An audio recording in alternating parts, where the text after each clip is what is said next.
Online poll last week, we asked you, has President Obama embarrassed himself and the left by abstaining from the UN vote condemning Israel?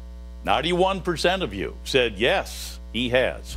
Well, joining me now, radio talk show host, Fox News contributor Leslie Marshall. Hello, Leslie. And former member of President George W. Bush's senior staff, Brad Blakeman. Hello, Brad. So, hey, how are you?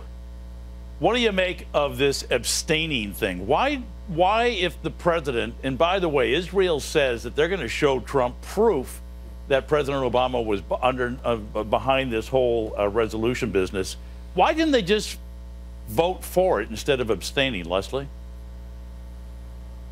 Well, honestly, I don't think this is a big surprise at all. I think that not only this administration, but other administrations in the past, and largely Democratic administrations, have been pushing for a two-state solution, which the United States, obviously by this vote, is not alone in the world with the idea that you have got to stop the settlements, which is a violation of the Fourth Geneva Convention, international law. And in addition to that, look, I've lived in Israel. In 1996, when I lived there, it was problematic then. It is more so now. I understand people needing more places to live. I live in Los Angeles as far as space, but this is very problematic. It affects the economy.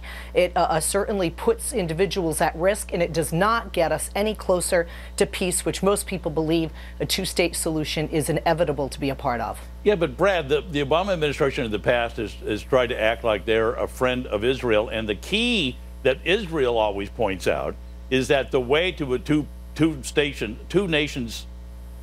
state is to have negotiations. That's what they're aiming for, and that this undermines their ability to negotiate with the Palestinians.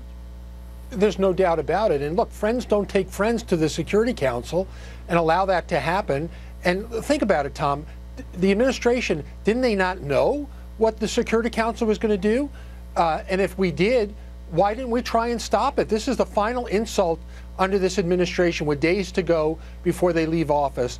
And Donald Trump is going to show, when he is our president, that this kind of treatment of Israel has got to stop. Israel is our most staunch ally. It is an oasis in a desert of terror and despair. And if we don't stand with Israel, then we lose everything that this country stands for. We must stand with Israel. And I think under Donald Trump, you're going to see that happen. Maybe one of the first things that he'll do is move our embassy to Jerusalem, where it should have been decades ago. So, Leslie, this whole business about the UN, our colleague Charles Krauthammer says that it is out of date and ineffective and a bunch of other adjectives.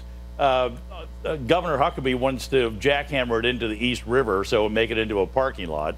Is the UN still an effective organization? Do they still have a role to play?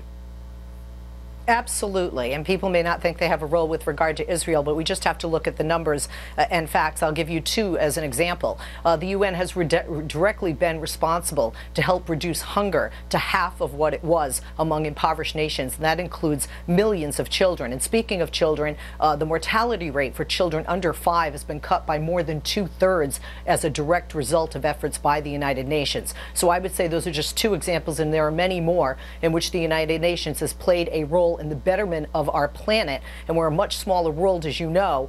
We don't need to make more enemies. I do believe we need to stand with Israel, but we also need to stand together as a world against terror. And I do think that more people will flock to supporting organizations like they have in the past, like Hamas, in the Palestinian territories. If we don't show, if the world doesn't show, look, we are here to support peace, not just Israel, and be, in a sense, anti-Palestinian or anybody who is anti-Jewish, as much of the Arab world views it.